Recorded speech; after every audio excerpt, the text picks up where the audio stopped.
Дэлхийн сурагчийн сүүний өдөр. Нэгдсэн үндэсний байгууллагын хүнс хөдөө аж ахуйн байгууллагын санаачилгаар 2 дахь жилдээ дэлхийн сурагчийн сүүний өдөр арга хэмжээг тэмдэглэх гэж байна. On World School Milk Day, I invite all children to drink milk, be strong and be healthy.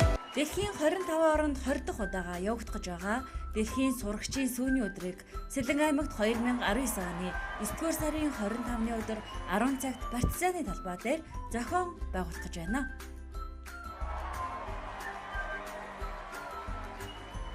Сүү цагаан эдээ бол хүний эрүүл мэндэд маш чухал ач холбогдолтой байдаг. Тийм ч учраас бид Нүүбийн хүнс хөдөө аж ахуйн байгууллагаас санаачлан 2 дахь жилдээ зохион байгуулж байгаа дэлхийн сурагчийн сүүний өдөрт манай сургуулийн хамт олон нэгдэж байна. Бид дэлхийн сүүний өдөрт нэгдэж байна.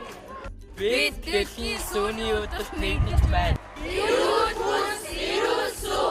Бид дэлхийн сүүний өдөрт нэгдэж байна. Дэлхийн сурагчийн сүүний өдрийг Монгол улсын хэмжээнд ховд Сэлэн аймагуудад л зохион байгуулах гэж байна. Эрүүл хүнс, эрүүл сүү Монгол хүүхэд бүрт дэлхийн сурагчдын өдөрт та бүхнийг хүрэлцэн ирэхийг урьж байна.